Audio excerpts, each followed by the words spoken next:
Hello, it's good to be with you for our daily reflection today. Very aware that tomorrow it's Anzac Day, and it's a really important day to celebrate for Australian and New Zealanders as we remember what happened back in World War One and World War Two as well. And other conflicts ever since. You know, they're all thrown in together for this special day.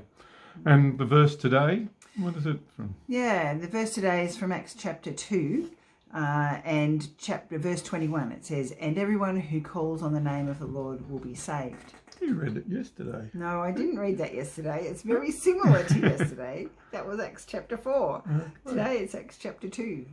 Yeah, and this must come in the context of Peter's big speech on the day of Pentecost. Yep, Acts chapter 2. And gets to this point in time where, now for them, Jesus is the centre of history, the centre of the journey of the Israelites and their fulfilment of their Messiah and all the rest of it. So Jesus, because of the resurrection and the coming of the Holy Spirit, life has been turned upside down for them. And so calling on the name of Jesus is the central heart of their message.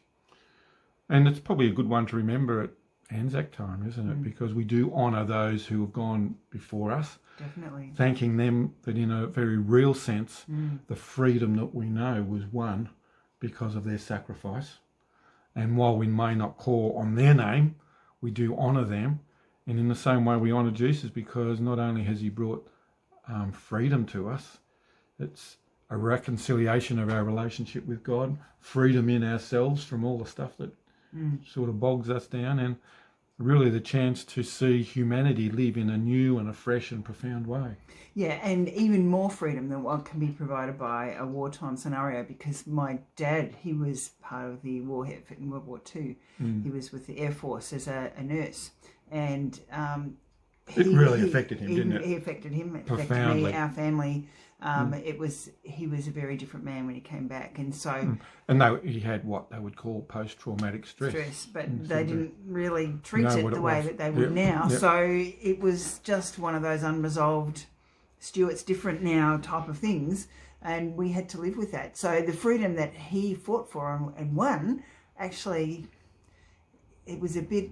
Well, it meant that he carried a burden the rest of his life that he was never free of in this life. That's right. And it's been passed on to us. And that would have happened to thousands and thousands and thousands of returned soldiers. So it's not a complete solution. Whereas what Jesus offers is a complete solution. It's very different. Yep.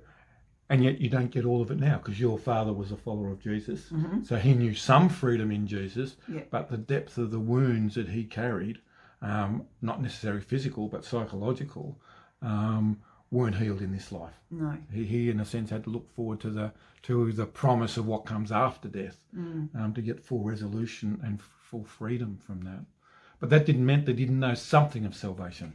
Oh, definitely. That's true. Yeah. But what I'm saying too is that because Jesus, this is in this verse, everyone who calls on the name of the Lord will be saved. So, the death and resurrection of Jesus and the freedom that he offers, his sacrifice, and that freedom is so different and so vastly all-encompassing, even more than the sacrifice and the freedom offered from the World War I and World War II conflicts.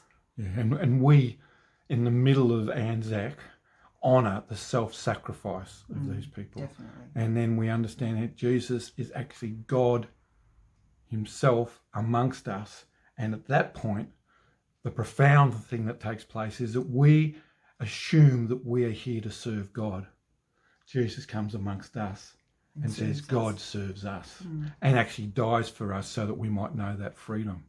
So this idea of sacrifice and freedom, Anzac Day and the death and resurrection of Jesus have got very similar undertones. And it's a good one to remember at Anzac Day, because Australians celebrate Anzac, but a lot of them don't know about God.